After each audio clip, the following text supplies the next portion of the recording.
오늘 여러분들과 함께 나눌 말씀은 스가랴서에 있는 말씀입니다. 스가랴 6장인데요 8번째 환상이고 그리고 마지막 환상의 이야기들을 오늘 여러분들과 함께 나누고자 합니다. 우리에게 예수 그리스도를 대망하게 하는 환상, 요한계시록과도 연결되어지는 환상이에요. 첫 번째, 8번째 환상, 네 병거의 환상이 1절에서부터 시작해서 8절까지 진행되어집니다. 1절 말씀입니다. 내가 또 눈을 들어본 즉 네 병거가 두 산 사이에서 나오는데 그 산은 구리산이더라. 이렇게 말씀하고 있어요. 여러분, 병거가 무엇일까요?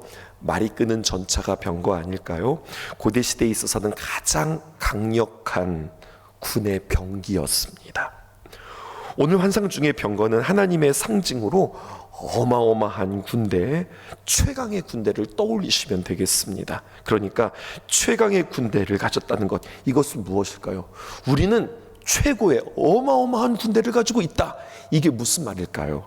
이 말은 다른 말로 표현해보면 제국이라는 이야기입니다. 어마어마한 제국이 지금 이 스가랴의 환상 앞에 보이게 되어지는 겁니다. 네 병거는 무엇을 말하는가? 네 제국을 말하는 겁니다. 산이 무슨 산이에요? 구리산입니다. 구리라고 할 때 그 당시의 정서와 그 당시의 문화로 봐야 되는데요, 구리라고 하는 것은 그 당시에 있어서 사람들이 생각할 때에 가장 단단한 광물, 가장 단단한 물질이라고 여겼던 것이 구리랍니다. 오늘날 우리에게는 구리보다도 더 단단하고 더 그리고 강한 금속들이 많이 있지만 당시의 자원과 기술로는 구리가 최고의 물질이었던 겁니다. 그러므로 구리 이렇게 하면은요, 강함 또 견고함을 상징했고, 그 강함 때문에 어떤 상징도 있는가? 심판이라고 하는 상징도 있는 겁니다. 병거가 무엇이었는지, 구리가 무엇이었는지 우리가 살펴보았다면 또 하나의 상징, 우리는 산을 살펴볼 필요가 있습니다. 산은 무엇일까요? 산이라고 하면 성경에서 나올 때 이것은 변하지 않는 하나님의 신성을 말합니다. 시온산, 우리가 이렇게 표현하죠. 하나님의 거룩함, 흔들리지 않는 하나님의 신성을 말하는데, 그러면 구리산이라고 하는 말은 강하신 여호와, 견고한 여호와, 또 심판하시는 여호와 하나님, 이렇게 상징하는 모습을 보게 되었습니다. 2절은 제가, 3절은 여러분들이 읽을게요. 첫째 병거는 붉은 말들이, 둘째 병거는 검은 말들이, 셋째 병거는 흰 말들이, 넷째 병거는 어룽지고 건장한 말들이 메었는지라. 네 개의 병거, 또 네 개의 군대, 네 개의 제국이 나오는데 주경가들은 이 제국이 어디냐, 이것에 대한 해석들이 많이 있습니다. 많은 경우 이 네 가지의 병거, 네 가지의 군대, 네 가지의 제국은 바벨론, 그리고 메대와 바사가 합해진 페르시아, 그리고 헬라라고 표현하는 그리스, 그 다음에 로마 제국을 통칭하는데, 중요한 것은요, 이 네 제국에 대한 정확한 이름을 아는 것이 중요한 것이 아닙니다. 이거보다도 사실은 더 중요한 게 있습니다. 왜냐하면 좀 해석들이 조금 더 다를 수 있으니까요. 여기에 뭐가 빠지고 뭐가 들어가고 뭐 이럴 수도 있으니까요. 당대에 가장 크고 호령했다고 하는 제국, 그 4대 제국 말입니다. 이게 뭐가 들어가고 뭐가 빠지고 그럴 수 있지만, 중요한 것은 이 제국이라고 하는 것, 그 당시에 영원할 것만 같았던 그 제국이 영원하지 않고, 여러 사람들이 만들어가는 제국은 오기도 하고 가기도 하고 무너지기도 하고 세워지기도 하면서 결국 세상을 호령하는 제국 같아 보이지만, 이 모든 것들이 다 어디에서 왔는가? 구리의 산, 다시 말해서 심판하는 여호와, 다스리시는 여호와, 견고하신 여호와 하나님께서부터 모든 것들이 나왔다. 이것을 기억하라는 겁니다. 당시의 제국은 하나님과 전혀 상관이 없을 거라고 생각하지만, 오늘 성경은 이 모든 것들이 하나님의 통치와 하나님의 다스림과 하나님으로부터 나온 것이다, 이것을 이야기합니다. 성경에서 구리, 또 주석이라고도 표현하죠. 강한 능력과 승리를 상징한다고 그랬는데, 우리는 요한계시록을 기억해 볼 필요가 있습니다. 요한계시록 1장 15절에서는 이렇게 기록되어 있습니다. 주님의 그 발인데요, 그의 발은 풀무불에 단련한 빛난 주석 같고 그의 음성은 많은 물소리와 같으며. 우리 주님을 상징하는 계시의 모습이었습니다. 예수님의 발이 용광로에서 재련된 구리, 주석 같은 말이거든요. 그의 발이 이렇게 주석이기에 모든 사탄의 세력을 그의 발로 밟아 승리하실 수 있는 우리 주님임을 상징하고 있습니다. 하나님께서 구리산에 계셔서 보내신 병거들은 사방으로 보내져서 하나님의 뜻대로 심판을 실행하시고 반드시 승리를 거둘 것이다. 이것을 말씀하고 있는 겁니다. 역사에 흥망성쇠가 있습니다. 흥하기도 하고 망하기도 하고 부흥하기도 하고 쇠락하기도 하는데, 하나님께서 역사 속에서 계속 그 역사 가운데 우리 주님의 손안 가운데에서 운행하고 계시다는 거예요. 사람들이 전쟁합니다. 사람들이 다투고 전쟁합니다. 그 이유는 무엇일까요? 사람들의 안에 있는 죄악 때문에 그렇습니다.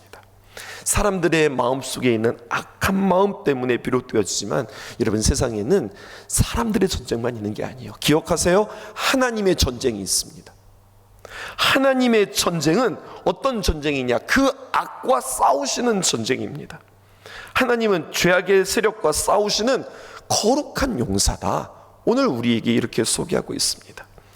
사람들은 말입니다, 역사가 흘러가다 보니 망하는 사람도 있고 흥하는 사람도 있다 이렇게 생각하지만, 하나님께서는 우리에게 이렇게 이야기해요. 흥망성쇠, 어쩌다 보면 시간이 지나가다 보면 잘 되기도 하고 망하기도 하고 흥하기도 하고 쇠하기도 하지. 사람들은 그렇게 이야기하지만 하나님 그렇게 말씀하지 않으세요. 흥망성쇠는 다 무엇과 관련이 있는가? 사람의 죄와 관련이 있다. 성경은 우리에게 이렇게 이야기하고 있습니다. 그리고 죄악이한 하나님의 전쟁의 심판으로 역사는 움직이는 것이다. 악을 버리고 선을 선택하지 않으면 하나님의 원수가 되고 하나님의 대적자가 되는 겁니다. 하나님의 대적자가 되면 오늘 환상에서 나오는 것처럼 하나님의 병거들에 의하여서 심판을 받게 되어진다. 이렇게도 우리에게 말씀하는 겁니다. 스가랴가 본 마지막 환상의 분위기는 첫 번째 환상과 비슷합니다. 짝을 이룬다고 그랬죠. 1, 2, 3, 4, 5, 6, 7, 8 이게 시계 방향으로 돌아가면서 짝을 이룬다고 그랬어요. 그래서 첫 번째 환상과 여덟 번째 환상이 짝을 이룬다고 했는데 내용도 비슷해요. 말이 나오고 이 말들이 하나님의 명령을 따라서 세상을 두루 돌아다니는 것에 있어서 그렇습니다. 그런데 차이가 있어요. 어떤 차이가 있느냐? 첫 번째 환상에서는요, 하나님의 백성들이 곤고하고 대적들이 평안을 누렸습니다. 그런데 여덟 번째 환상에 있어서는 하나님의 백성들이 찬양하고 승리하고 대적들이 망하고 심판을 받게 되어진 모습이 성경에 기록되어져 있어요. 또 첫 번째 환상에서는 여호와의 천사가 대적들의 평안을 보고 하나님께 호소합니다. 만군의 여호와여, 주께서는 언제까지 예루살렘과 유다 성읍을 긍휼히 여기지 않으시겠습니까? 불쌍히 여기지 않으시겠습니까? 언제까지 하나님 가만히 계십니까? 이러한 탄원이 있었다면 이제 마지막 환상에서는 반전이 일어나는 겁니다. 그들에 대한 하나님의 심판이 이루어지자 하나님의 영이 쉬게 되셨다. 하나님의 영이 쉰다라고 하는 표현이에요. 스가랴 6장 8절에 있는 말씀 보실까요? 이 내용 확인해 볼게요. 시작. 그가 내게 외쳐 말하되 이르되 북쪽으로 나간 자들이 북쪽에서 내 영을 쉬게 하였느니라 하더라. 내 영을 쉬게 했다. 천사가 큰 소리로 외친 것은 심판이 성공적으로 수행되었다, 이렇게 신호를 보냅니다. 우리말 성경이 있어요. 오늘 우리는 개역개정으로도 표현되어 있지만 우리말 성경에는 뭐라고 표현되어 있냐면 하나님의 영이 쉬게 되었다라고 하는 것을 내 마음이 시원하게 되었다, 이렇게 쓰여지고 있습니다. 같은 말이에요. 하나님의 마음이 시원하게 되었다, 이게 무슨 말일까요? 하나님께서 심판을 즐기시고 심판을 재미있어 한다, 이런 뜻이 아닙니다. 하나님의 공의, 하나님께서 악은 멸하시고 하나님께서 의는 세우시는 하나님의 마음에 흡족한 심판이 이루어졌다, 이것이 마지막 여덟 번째 환상 가운데서 이루어지는 겁니다. 우리 하나님은 어떤 하나님이신가? 여전히 죄악이 그 마음 가운데 들끓고 있는 것에 대하여서 우리의 하나님의 마음이 들끓고 우리의 하나님의 마음이 답답하시다고 말씀하세요. 악한 대적들에 대한 심판이 이루어지지 아니하는 한 우리 하나님의 마음은 불편하신 마음이다. 우리는 악이 횡행하고 불법이 난무할 때에 도대체 왜 하나님께서는 잠자고 계십니까? 왜 하나님 심판하지 않고 왜 침묵하고 계십니까? 우리가 하나님 앞에 그렇게 요청하지만 스가랴서는 우리의 이러한 질문에 하나님께서 대답하고 계세요. 악인들이 평안하고 안위를 즐길 때에 하나님 모른 척하고 계시지 않는다. 하나님 눈 감고 계시지 않는다. 하나님 아무렇지 않지 않다. 하나님의 마음은 들끓고 있다. 그리고 그 마음은 들끓고 있으며 구리로 된 두 산의 병거들을 준비시키고, 그리고 하나님께서 심판을 실행하실 때는 그의 마음이 시원하기 때까지, 하나님의 거룩한 백성들이 하나님께 영광을 돌릴 때까지 하나님의 그 심판은 응한다. 오늘 이것을 우리에게 이야기하고 있어요. 또한 아주 중요한 표현이 있습니다. 5절에 보니까 천사가 대답하여 이르되 이는 하늘의 내 바람인데 온 세상의 주 앞에 서 있다가 나가는 것이라, 이렇게 표현하고 있습니다. 하늘에 내 바람이 있다고 표현합니다.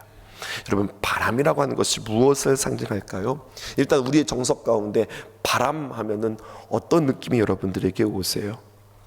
부질없는 것이 바람처럼 느껴져요. 잡으려고 하지만 잡히지 않는 것이 바람처럼 느껴지는 거예요.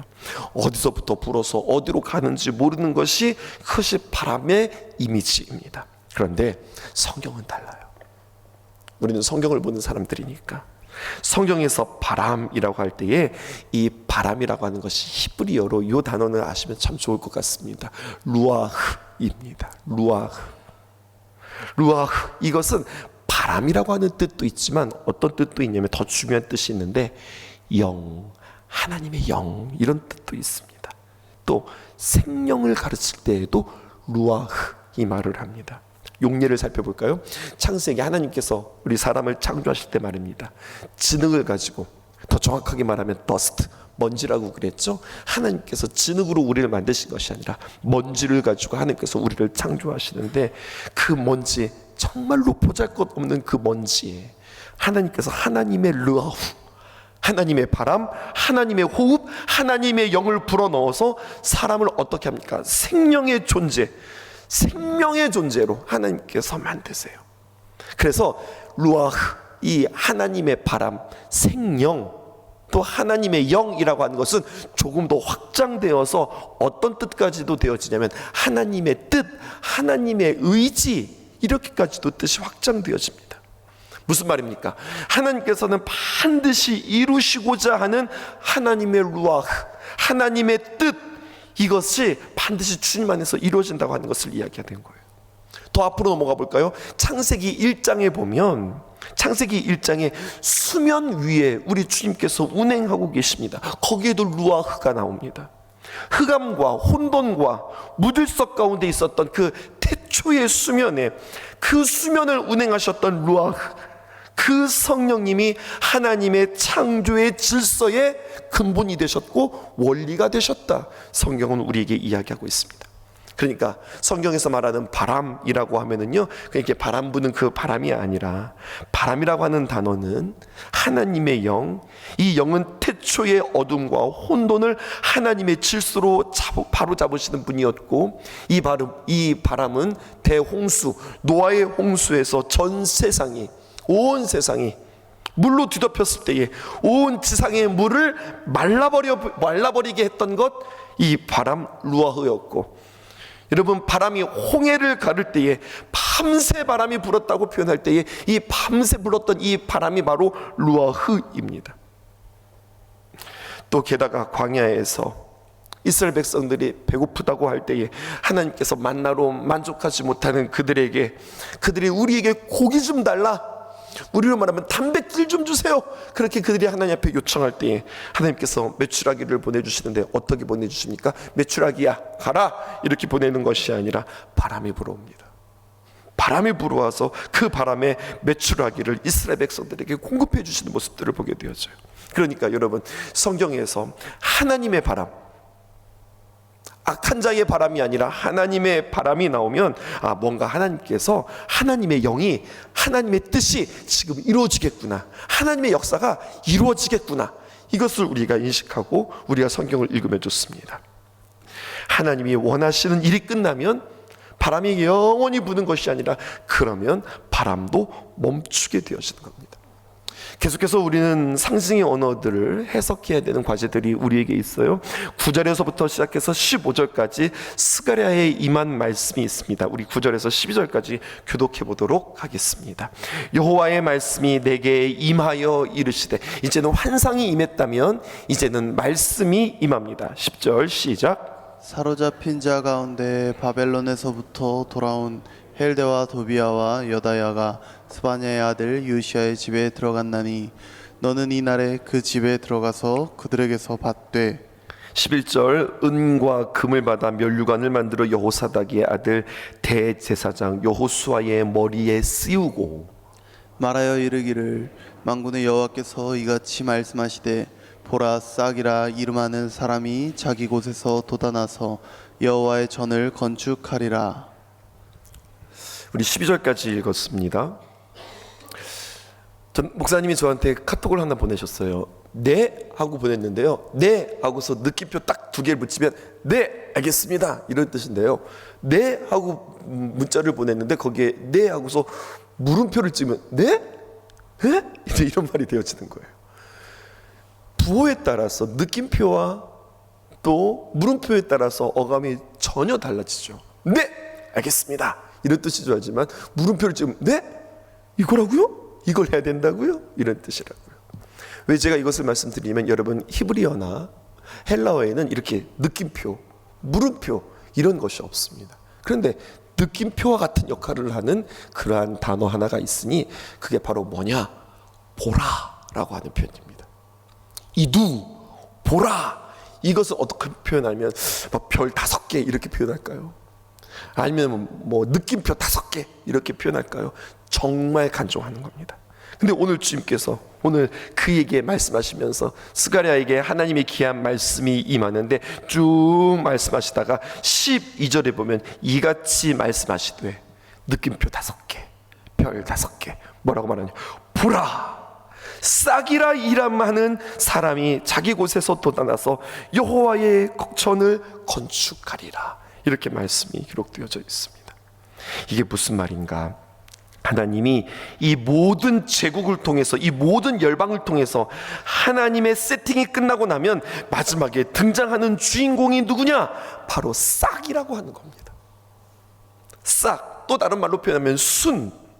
이것은 세마흐 이렇게 표현하는데요, 가장 연약한 존재, 가장 연약한 순, 부들부들하고 그리고 가장 약한 싹. 근데 여러분, 싹이 연약해 보이는데 이게 무엇을 할 수 있을까 생각하는데 싹의 또 다른 이미지가 있습니다. 그것은 바로 무엇이냐? 생명력입니다. 이 생명력이 단단해서 말입니다. 그 추운 겨울이 지나고 그 단단한 땅을 뚫고 나오는 것이 연하디 연한 순이라고 하는 거예요. 그리고 이 싹, 여러분 이제 감이 오실까요? 이것은 무엇을 상징할까요? 연한 순, 싹, 이것은 바로 예수 그리스도를 상징합니다.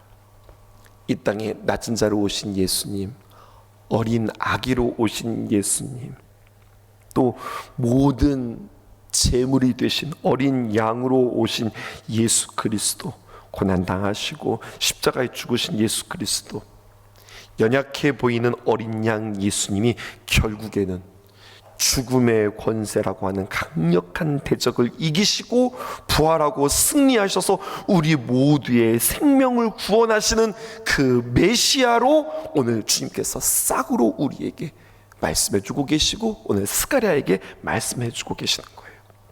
모든 세상의 열방의 제국을 이기고 우리에게 승리를 주시는 분이 우리 하나님이시다. 그래서요, 많은 성경학자들은 예수님께서 이 땅에 태어나실 때 왜 하필이면 로마 제국이 세상을 제패하고 있을 그때에 예수님께서 이 땅에 태어나셨느냐 작정하셨다는 거예요. 역사상, 세계 역사상 가장 강력한 제국을 꼽으라고 한다면 그것은 바로 로마 제국입니다. 근데 이 로마 제국이 말입니다, 예수 그리스도의 십자가로 말미암아 이기시고 그리고 구원의 방편이 되어지는 모습을 우리 주님께서는 역사를 통해서도 우리에게 보여주시기 원하셨다고 하는 겁니다. 이처럼 싹이라고 하는 사람이 여호와의 전을 건축할 것이다. 싹이라고 이름하는 자가 여호와의 전을 건축할 것이다 라고 이야기했습니다. 그러니까 무엇입니까? 여호와의 전, 그 전이 새롭게 다시 재건되어지는 것은 스룹바벨도 아니고 또 대제사장 여호수아도 아니고, 물론 하나님께서 그들을 통하여서 역사하셨지만 결국 진정한 성전은 예수 그리스도를 통하여서 주님께서 성전을 세우시고 모든 열방이 그분 앞에 나와서 경배하고 그분을 통하여서 하나님을 만나게 하시는 그 역할들을 감당하게 될 거라는 거죠. 예수님께서 눈에 보이는 성전이 아니라 눈에 보이지 않는 거룩한 성전을 지으시고 자기 자신이 성전이 되어질 것을 다시 한번 스가랴에게 말씀해 주고 계세요. 그럼 예수님은 어떤 분이신가? 13절입니다. 그가 여호와의 전을 건축하고 영광도 얻고 그 자리에 앉아서 다스릴 것이요. 여러분, 보좌에 앉아서 다스리신다. 예수님이 누구라는 이야기예요? 왕이라고 하는 이야기예요. 또 제사장 자리에 앉아 있으니, 그 예수님께서는 왕의 자리에서 통치하시고 명령하시고 호령하시기도 하지만 그 예수님은 어떤 분이세요? 제사장 자리에 앉아 있습니다. 그래서 이 둘 사이에 평화의 의논이 있을 것이다, 이렇게 이야기하고 있어요. 예수님은 왕 중에 왕이시다 뿐만 아니라 제사장의 자리에 계셔서 인간과 하나님의 사이에 중보자가 되셔서 진정한 제사장의 자리, 사람의 모든 연약함과 그들의 기도와 그들의 부족함을 하나님 앞에 올려드리고, 그리고 하나님의 뜻과 하나님의 말씀과 하나님의 그 풍성한 은혜들을 우리에게 부어주시는 다리와 같은 역할, 제사장의 역할, 진정한 대제사장의 역할을 감당하시는 메시아, 왕 중에 왕이요 그리고 제사장 중에 제사장이요, 이것을 지금 말씀하고 선포하시는 선지자로 오늘 이 스가랴에게 나타나고 있어요. 그래서 그분이 누구십니까? 기름 부음 받은 자, 그리스도. 누가 기름 부음 받습니까? 왕, 제사장, 선지자. 오늘 예수님이 그분이라고 우리에게 이야기하고 있어요. 예수 그리스도께서는 왕이시면서 제사장이시면서 선지자로서 평화의 의논으로 하나님이 이루실 일들에 대하여서 우리에게 펼쳐주신다는 겁니다. 하나님이 이루실 일은 무엇일까요? 하나님의 일은 무엇일까요? 여러분, 그건 다른 것이 아닙니다. 오직 한 가지입니다. 구원입니다. 한 영혼을 구원케 하시는 일, 이것이 하나님의 일입니다. 그분 예수 그리스도께서 우리의 성전 온전히 건축하기를 원하시고, 성전 되셔서 하나님과 우리의 사이를 연결하기 원하시고, 또 우리가 세상에 성전과 같은 역할로 귀한 영혼들을 하나님께로 이끄는 일들에 주님께서 우리를 부르셨다. 이것이 스가랴에게 보여주는 환상이었어요. 성전이 무너져서 애통하고 성전 건축이 멈춰져서 애통하는 그에게 성전 건축 이루신다, 하나님께서 만드신다. 근데 그거보다 더 중요한 것이 있는데, 보이는 성전뿐만 아니라 보이지 않는 성전 하나님 계획하고 계신다. 이스라엘의 하나님이 아니라 온 이방의 하나님이요 열방의 하나님이요 온 시대의 하나님, 그 하나님께서 모든 인류를 통해서 영광 받으실 것이다.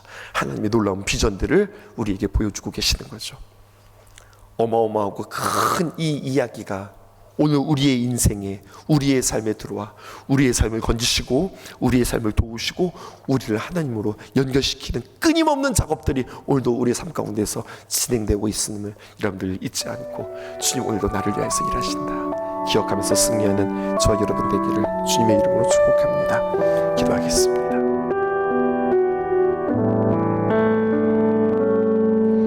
죄인 중에 예수 무익한 나를 죽음에서 건져 구원하셨네. 생명 없는 내게 생명 주셨네.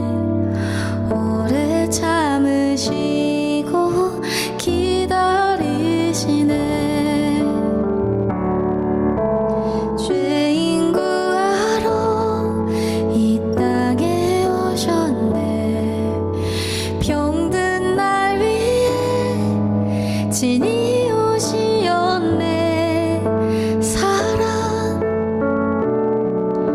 그 사랑 때문에 예수 그리스도 세상에 오셨네.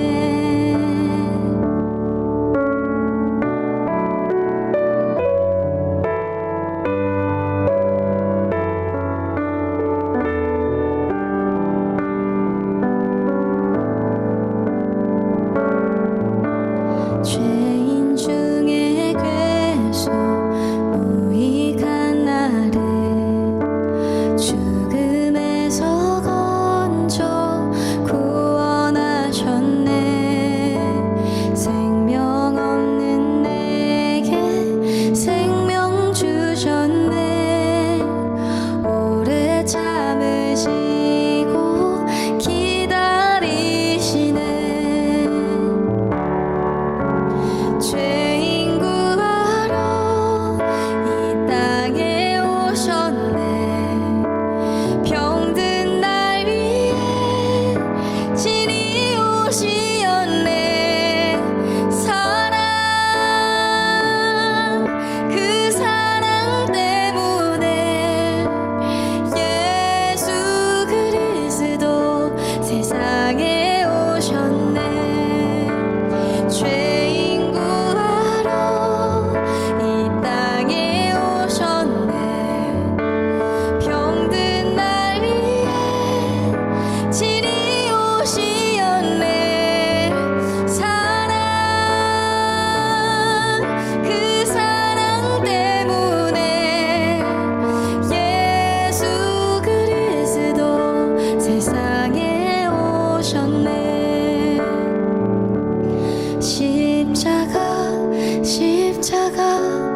내가 처음 볼 때에 나의 맘에 큰 고통 사라져. 오늘 믿고서 내 눈 밝았네. 참 내 기쁨 영원하도다. 십자가 내가 처음 볼 때에 나의 맘에 큰 고통 사라져. 오늘 믿고서 내 눈 밝았네. 참 내 기쁨 영원하도다. 참 내